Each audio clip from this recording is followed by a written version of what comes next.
सुबोधदा, पहिल्यांदाच पोलिसाच्या भूमिकेत. पहिल्यांदा नाही, खूप दिवसानंतर पोलीस. मोठ्या स्क्रीनवर, बिग स्क्रीनवर, मोठ्या अनेक ठिकाणी बदल्या झाल्यानंतर परत पहिल्या. तर या भूमिकेबद्दल मला कायमच आवडते.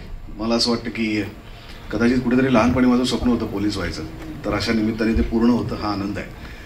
आणि त्या वर्दीमध्ये एक शान आहे, एक काहीतरी एक ऊर्जा आहे त्या वर्दीमध्ये, तर ती घातल्यानंतर तुम्हाला एक आपोआप एक रुबाबदार माणूस झाल्यासारखं वाटतं. आणि हा पोलीस आहे, हा इन्स्पेक्टर आहे रवी, तो खूप वेगळा आहे, खऱ्या अर्थाने पोलीस आहे.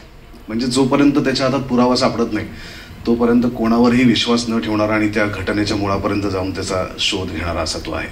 त्यामुळे त्याच्या तावडीतनं देव माणूसही सुटत नाही, म्हणजे ही दोन्ही देव माणसंही सुटत नाहीत आणि कोणीच सुटत नाही, तर असा तो आहे. वा, देव माणूस हा तुझ्या इतक्या मोठ्या प्रवासातला अतिशय महत्वाचा सिनेमा आहे, तर त्याबद्दल थोडं सांगशील? नाही, नक्कीच आहे. मी त्याच्यासाठी आधी लव फिल्मचे आभार मानतो, लव आणि अंकुर दोघांचे आभार मानतो, तेजसचे आभार मानतो, आमची रायटर नेहाचे आभार मानतो. कारण मला असं वाटतं की या तिघांवरती पूर्ण सिनेमाचं भवितव्य अवलंबून असतं, की आधी निर्मात्याने ठरवावं लागतं, दिग्दर्शकाला ती गोष्ट दिसायला लागते आणि त्या पद्धतीने लेखकाने लिहायला लागतं. आणि जसं तेजसने सांगितलं की खूप वेळा तुम्हाला स्क्रिप्ट वाचण्याची गरज लागत नाही, कारण दिग्दर्शक जेव्हा तुम्हाला नरेट करत असतो तेव्हा तुम्हाला गोष्ट दिसत असते, कारण त्यांनी ती पूर्णपणाने त्याच्या आधी जगलेली असते. आणि जेव्हा तेजसने पहिल्यांदा ही गोष्ट नरेट केली तेव्हाच असं ठरलं की आता हा चित्रपट आपल्याला केलाच पाहिजे, कारण इतक्या उत्तम पद्धतीने चित्रपट लिहिला गेला आहे, इतक्या उत्तम पद्धतीने व्यक्तिरेखा लिहिली गेली आहे, आणि आजूबाजूला महेश सर असतील, रेणुकाताई असेल, अभिजित आहे, सिद्धार्थ आहे, तर या सगळ्यांसारखी उत्तम कलावंतांची फौज आहे, तर ह्याच्यातला एक आपण छोटासा भाग होणं अत्यंत गरजेचं आहे. वा, मी आता बोलावतो सिद्धार्थ बोडके, तर जोरदार आहे. सिद्धार्थ जे आम्ही ट्रेलरमध्ये पाहिलं ते थक्क करणार आहे खरं तर. म्हणजे एवढी हिंमत अवघड आहे करणं, म्हणजे पडद्यावर सुद्धा असं. त्याबद्दल तू ज्यावेळी हे सगळं शूट करत होता तर किती नर्वस होतास किंवा काय वाटत होतं? कारण ते पाहताना. नाही, ही फिल्म जी आहे ही माझ्यासाठी खूप महत्त्वाची फिल्म आहे, कारण अशा पद्धतीचं कॅरेक्टर मी कधीच केलं नव्हतं आणि या फिल्मच्या मुळे मला ते करायला मिळालं. आणि सगळ्यात महत्त्वाची गोष्ट की महेश सर, रेणुकाताई, सुबोध दादा हे सगळे ब्रिलियंट ॲक्टर्स आहेत, यांना खूप वर्षापासून यांचं पण काम बघतोय, अभिजित आहे, सो यांच्याबरोबर काम करायचं होतं आणि त्यात असा रोल करायचा होता. त्याच्यामुळे माझ्यासाठी ते खूप चॅलेंजिंग होतं आणि म्हणूनच ते खूप एक्साइटिंग होतं. तेजस बरोबर पण मी काम केलं नव्हतं आणि त्याची एक वेगळी पद्धत आहे करण्याची.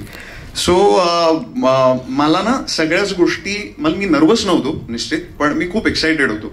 ऑफकोर्स असे काही सीन्स होते की जे मला सरांबरोबर करायचे होते, जे तसे पण सर को ॲक्टर म्हणून मला त्यांच्याबरोबर काम करताना इतकी मजा आली की ते सीन करताना मला एकदा सुद्धा मी नर्वस झालो नाही. रादर मी खूप प्रश्न विचारायचो त्यांना, ते बऱ्याच वेळेला खोडायचे की असं नाही, अशा पद्धतीने. पण त्या गिव्ह अँड टेकने मला खूप मजा आली त्याच्याबरोबर काम करताना. आणि त्यामुळे लव बाई, अंकुर आणि Tejas, thank you so much for casting मी.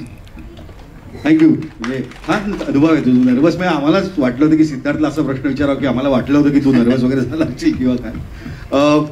इसके बाद अभिजीत आपसे बात करेंगे. अभिजीतला मी बोलवतो, अभिजीत खांडकेकर. म्हणजे आपण तसं का हिंदी नाही, मराठीचाच प्रश्न विचार, कुठल्याही भाषेत विचार. आता पाहिलं असेल मी खाली वाकलो होतो.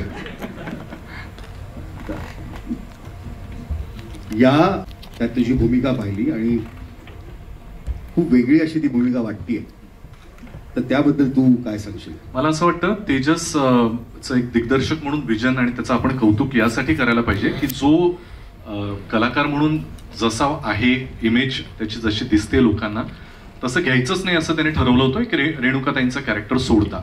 जसं महेश सर पण करेक्ट म्हणाले, तसं माझ्याही बाबतीमध्ये मला असं झालं की मी जसा दिसतोय तसा दिसलाच नाही पाहिजे. सिद्धार्थ जसा वागतो, सुबोधदादा खऱ्या आयुष्यात जसा आहे त्याच्या सगळंच उलट त्यांनी करायचं ठरवलं, विच इज व्हेरी अनकन्व्हेन्शनल. आणि खरं तर मला असं वाटतं की चित्रपटामध्ये ते वर्क झालं.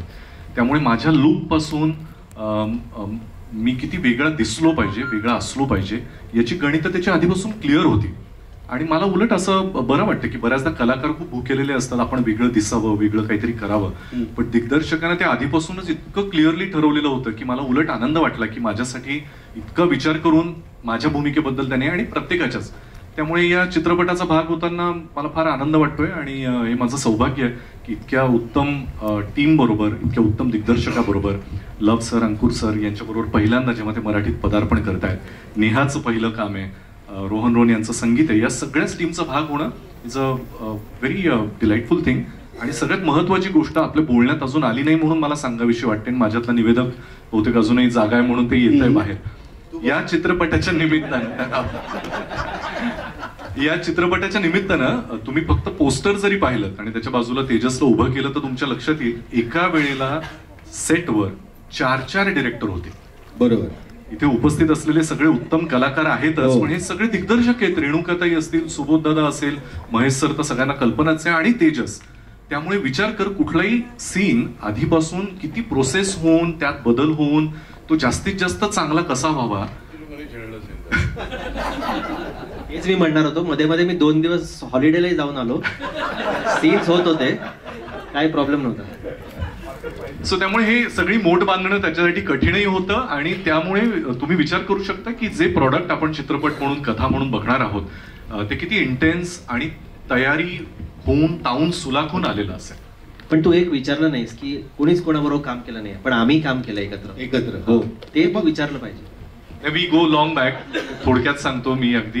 तेजस जेव्हा नाही इतकं नाही, अगदी आम्ही काम केलंय, बस संपलं. आम्ही खूप काम केलंय, आम्हाला खूप काम करायचं.